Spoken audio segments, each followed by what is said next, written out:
All right, everyone. So Roman Reigns gave his thoughts on the Netflix deal that WWE has done. Here's what he said. Um, it's just unheard of.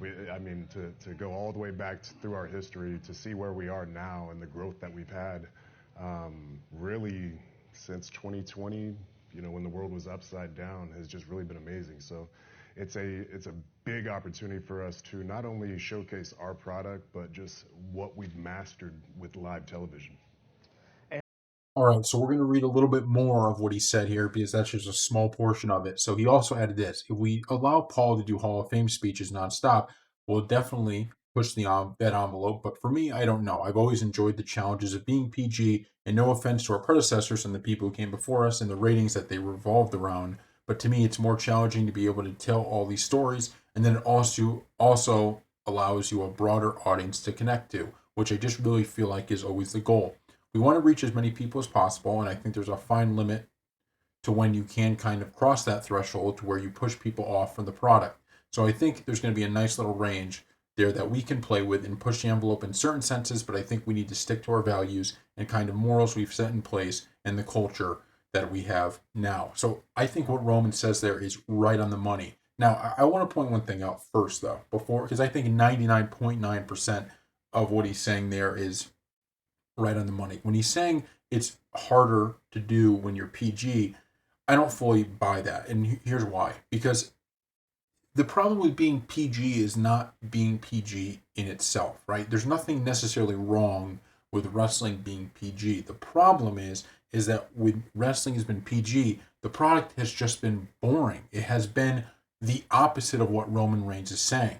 When he's talking about reaching a wide variety of different audiences. The problem is that when it was PG, it was alienating one audience. So I think that's the only small portion where he's off. But everything else I agree with, right? In the sense that the Attitude Era of wrestling was one of the best times.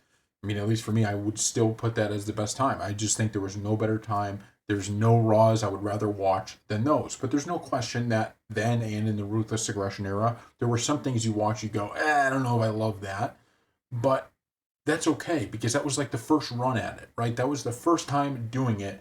And now we have kind of that hindsight to say, you know what? We can actually take all of the good from the Attitude Era and not actually need some of the stuff that people were like, yeah, I don't know if I needed that.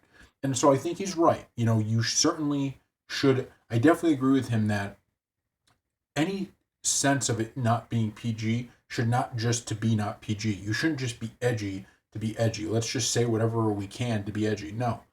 Have it within a story. Have it be edgy because it's a realistic story.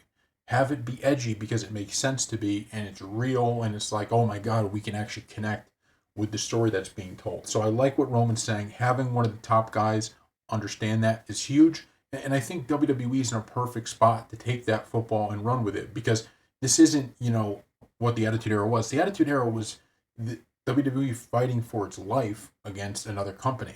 That was it. So it was like this thing where it's like, okay, we're kind of the rebels in the room here, so let's just do whatever the hell we want.